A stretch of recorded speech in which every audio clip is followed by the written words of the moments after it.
Oh, Arne Slot becomes the first Liverpool manager in 33 years to win his opening league game. So I'm going to be reacting to the match. I'm going to be looking at who stood out, looking back at the goals and ranking them on the patented fucking yes scale, and just looking at any moment that made us go, get in. It had the suggestion of being a very frustrating day. 12:30 kickoff, handball, but no second yellow. Us not playing well in general in the first half. I was like, here we go. Here we fucking go. And then they went and pulled out a second half like that. And totally redeem yourself! Ended up winning 2-0. Jota scores, Salah scores, clean sheet. I had Trent, Salah and Jota all in my fantasy football, which, by the way, if you want to join. So as the game started, I'm like, oh, look, there's Ed Sheeran. God, it's just so great to be back. And then as time went on, I'm like, I don't like the looks of this at all. The ref was starting to annoy me. They would just fall over, they'd get something. And look, I don't know what I mean by this, but it's the most British looking referee I've ever seen in my life. But I thought it was really interesting how the game developed and how Arne Slot is really not daunted by this job at all. I mean, second half, he takes off Quansah and brings on Konate. I was like, Quansah must be injured. Like, I mean, I haven't seen him put a foot wrong. But obviously Arne saw something that I didn't. That's why he's the Liverpool manager, not me. And a million other reasons. I was like, he must be injured. Like, it's half time. Like, what an insult. But no. He, hey, fucking yes. Like, he's ruthless. I thought he did all right, but lost some jewels. And not just him, but he was the one who was sacrificed. And I have to say, when Konate came on, he gives you something, doesn't he? I don't know, mentally it seemed that when Konate came on, all of a sudden Quansah was now 5'8" and Konate is 6'10". Konate kind of bossed it a bit more, do you know what I mean? And Slot said after the game, yep, you know, tactics don't mean that, and if we're not winning our duels, yes, sir. Very different to Klopp in a lot of ways, and we're going to look at that a bit more later in the video of the differences, the key differences. What would Klopp have done versus what Arne Slot did? And the second half, when we unlocked it, it was just like that. As soon as we turned it on, around the time that Diaz was put through and just kind of lofted it over, from that point on, it was just like, oh. Now you see now, you done fucked up, you know that, don't you? I See what I'm saying? I thought... No, so, you know what I'm saying? That you done fucked up now, you know that, don't you? It was like you woke up and you're like, oh yeah, we're fucking brilliant. Even the midfield, who I was like, he's got that wrong. First half of it, he's got that totally wrong. And then second half, they were all playing to and showing their key strengths. Sabo, you worked great in the second half. I'm gonna need the beard to grow back a little bit, mate, if you don't mind. Played great, you played great, but I'm gonna need a bit of the beard back. But can we talk about the other man in midfield? Gravenberch in the number 6. Really, really impressed me.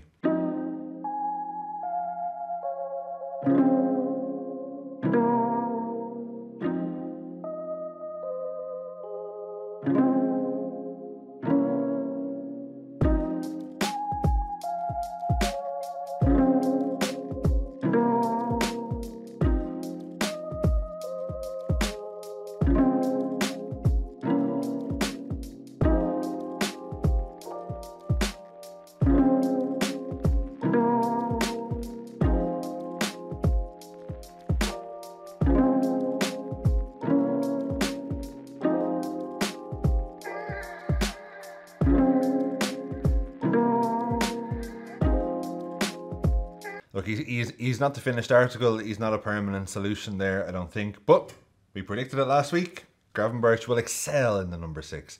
Now, last week in my preseason predictions, I also made a point of saying that Quansah will keep his spot. So we don't know. Like, the way he uses his body to shield and to, on the half turn, just kind of giving and going. He always plays a really good pass too. So more of that, to be honest. If we get no one in the 6, or if we get no one else in midfield, it just gives me a little bit more confidence. It just eases my mind a little bit more.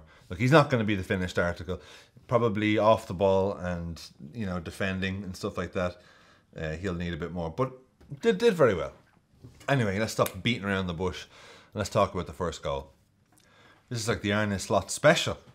Our best pre-season goals were scored in pretty much this exact same way, where the attacker gets the ball, plays it back to midfield and makes a run. Midfield plays a lovely through ball. And if we can talk about this through ball as well. Ooh, Trent, you son of a bitch. Oh, yes, yes, yes, yes, yes, yes, yes, yes! And Salah, who, I mean, and this is heel Salah, if you remember, with the new shaved hair.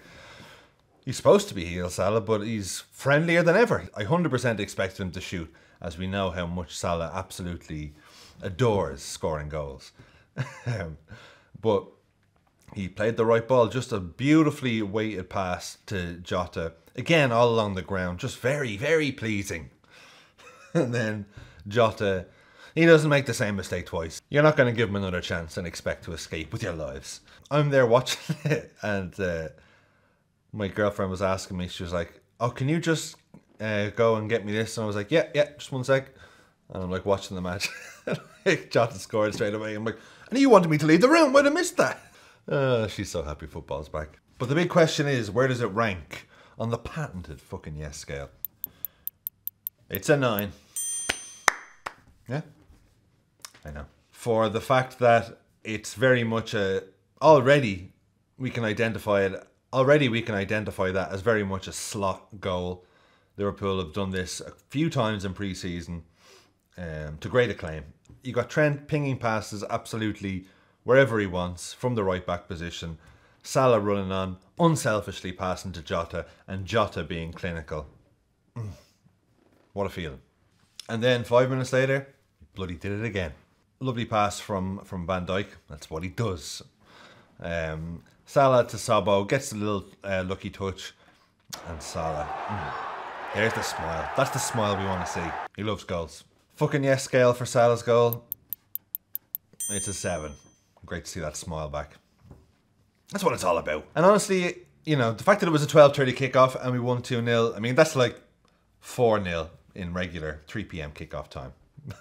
A word on Diaz as well. Look, Diaz as well played very well. He looked so dangerous.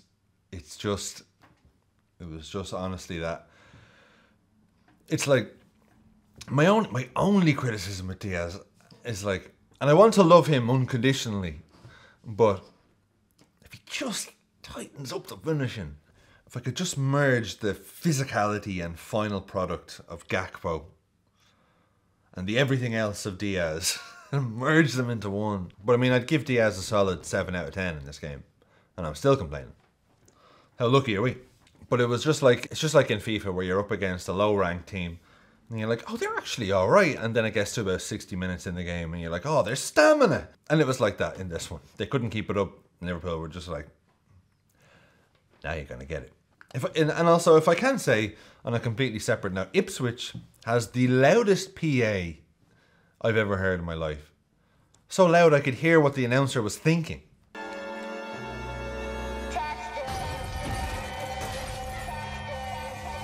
And we look great. We looked great second half as well. That's like, by the time it was at like 55, 60 minutes, just before the goal, I was like, oh, I'm not playing great, but it's going to be one of these. That was like, okay, let's just get the win and we'll figure it out. So it was very satisfying to figure it out mid-game and be like, oh, there we are. Oh, there we are. So we won the game. Thank you very much. Top of the table, temporarily. And it is weird, isn't it? Where it's like, I was like, great.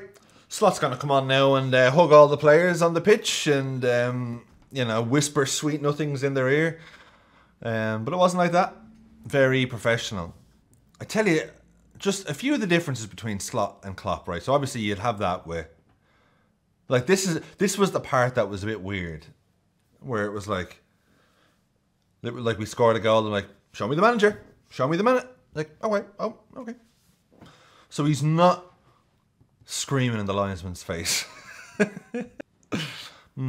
Interesting. Yeah, interesting.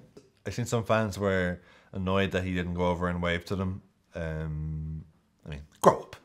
But he just seemed very, like, the thing about Klopp is like you can tell exactly what he's thinking. you know, he's very, very expressionful face.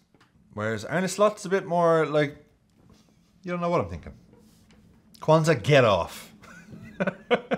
And I feel for Quansah actually, because it's like literally everyone else is like, yay, this new Liverpool, and Quansah's like, yay. He'll get his time. But I mean, I was thinking about it. I'm like, the fact that Slot would do something like that in his first game, it's like half time. Balls on this prick. But it was the right move, and that's probably the one of many positives that I saw as well, is that if I had a criticism of Klopp, which I don't, I'm not going to start being like, actually, Klopp is shy, isn't he? But my one criticism of him was that he would be a bit late to make changes sometimes. Have a little too much faith. I mean, granted, I guess they don't have all that goodwill banked with Slot like they did with Klopp, where Klopp would be like, no, I know if we leave them on, they'll do something. Where Slot's like, I need results. By the way, we have a fantasy league going here on the channel. If you want to join it, that's the code, or the link is in the description. I've also got some merch, link also in the description. Also, I'm going to be starting a Patreon in the next couple of days. So the Patreon will be an extra video every week and at least one watch along every month. I'm going to see how I can do it first, and then if it goes well, I'll add more. So if you like the show and the videos and you want more, the Patreon is the place to be. We're home to Brentford next Sunday, so I'll be back at my usual time on Monday. Anyway, I'd love to know your thoughts on the game in the comments below. I will get back to as many as I can, and I will see you next week. Have a great week, and up the fucking Reds.